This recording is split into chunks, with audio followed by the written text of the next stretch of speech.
The next generation of Garmin Fenix series is here. It has 3 sizes, 3 variants, a speaker and a microphone, and also a dive computer. Is it worth the upgrade from the previous gen? Let's find out.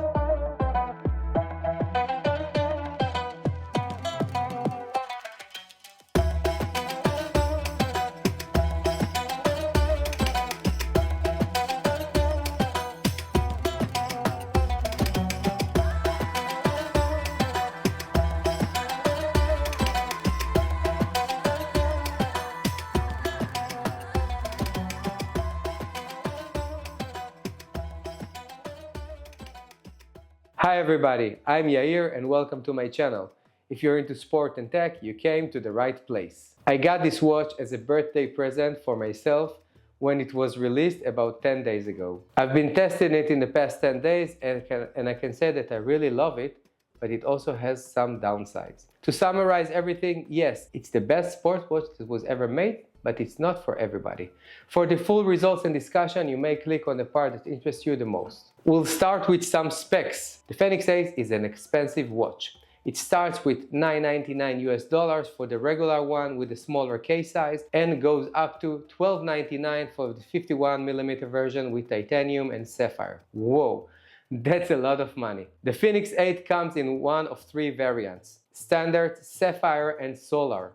I've got the sapphire with the titanium body. It looks quite premium in my opinion. The Fenix 8 comes in 3 sizes: 43mm, 47 that you see here, and 51. The titanium version weighs only 74 grams, and I was pleasantly surprised how it felt on my wrist, almost as comfortable as the 965. The watch band for the 47mm is a standard 22 quick fit, and you'll definitely find many alternative watch bands out there. The display size was bumped up from previous version to 1.3 inches for the 43mm and 1.4 for the 47 and 51.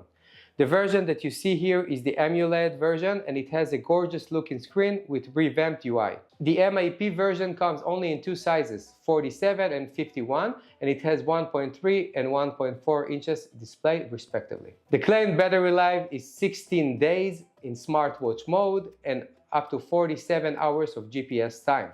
I don't use the always-on display to save battery life, but if you lose it, it will cut in more than half your battery life. In my use case, I was able to get about 10% battery loss a day with all day usage as a smartwatch and about an hour of indoor activity per day. Using GPS with music was costing about 5% extra a day. The Fenix 8 has a water rating of 10 ATM, and for the first time it has a built-in diving features, so it can serve as a diving computer for up to 40 meters. Maybe the competition with the Apple Watch Ultra moved something in Garmin. It also has a 32 gigabytes of memories to store all of your music, apps and maps. The Fenix 8 has the newest Elevate 5 optical heart rate sensor and a blood oxygen monitor, like the Epix and the Fenix Pro of last gen, which are generally very good. For the first time, also the Fenix 8 can serve as a fully blown smartwatch. It has a built-in speaker and a microphone, so you can answer to calls if your phone is nearby. For me, that was a selling feature that convinced me to give up both my Apple Watch and the Forerunner 965. The speaker itself isn't very loud and it's not aimed for long calls. How do I sound? It sounds really good. Like I'm from a distance or just like I'm talking to my phone? It sounds like you are on speaker. It's just very handy when you're not near your phone and you need to answer someone for a few sentences. One note, if you find this video useful, please support the channel and press the like button. Also consider subscribing. Thanks. You can also listen to music through the speaker, but don't expect the best experience or quality. It's just nice to have in certain occasions.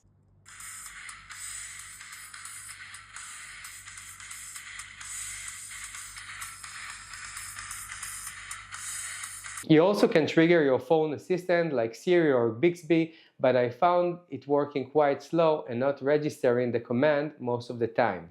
It also has an offline voice control to ask the watch to perform some tasks like start a run or set a timer. Another smartwatch feature is that now the middle left button is triggering a notification center with all of your messages and calls in one place. One of the most surprising features for me was the built-in flashlight. I thought it was just a gimmick in the beginning, but it turned out to be one of the most handiest features, and I use it literally every day. The sport selection is overwhelming, as you can expect, but now the UI is grouping it to activities and apps.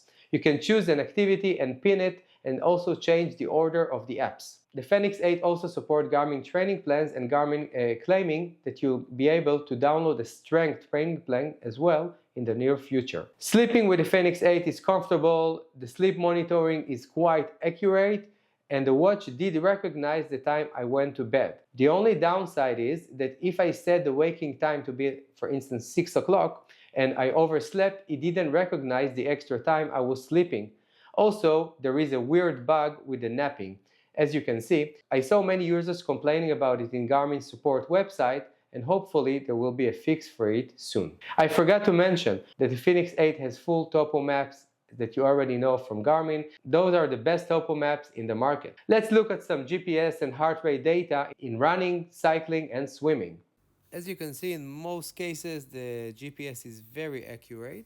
Here and there are some cases that it was deviating a bit and it was looking like I'm running through the houses, but generally it's quite spot on and I don't see any miss whatsoever. Okay, look at this indoor session. It's like quite amazing.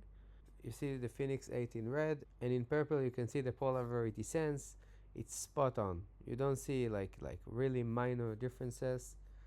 A little bit here in the end, but it's really spot on. Same averages, same high and same low. Really amazing. However, when looking at swimming data, you can see here that the Fenix 8 struggled. I had the foam goggles connected to the polar verity sense, and yeah, it's just all over the place. Even though the averages are quite similar and comparable, you see the highs and the lows. I never hit that high. This is consistent with another comparison. You can see here the averages are comparable, but the highs and lows are not. But you can see that the Fenix really missed in a lot of cases here. Also, it added more to the distance. I only swam 1 kilometer. In the end, in the Fenix, it was 1180. This should be very challenging for a watch with a heart rate monitor on your wrist. So basically, if you want to swim with it, probably you should use some external sensor.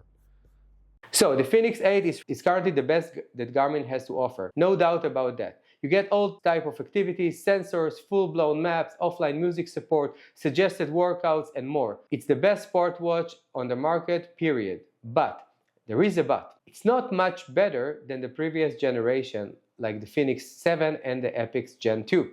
Besides some heart rate changes, most of the changes I reviewed are more software related and software locked features that we'll eventually probably see in the older models. So if you already own a previous gen or considering buying one, be aware of the price. If the speaker and the microphone and the diving features do not seem appealing to you, just go for the cheaper options. For me, a speaker is a must, and now I can live without the flashlight. But all of the other features are nice to have.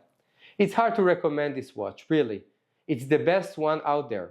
But also it's so expensive that it doesn't make much sense. Otherwise, you may want to consider a more down-to-earth version running or workout watch like the Forerunner 965, Epix Gen 2, or other Chorus watches, for instance. That's all for today. If you liked the video, don't forget to hit the like button. Also consider subscribing for more videos like this. Thank you again for watching, and don't forget to train hard and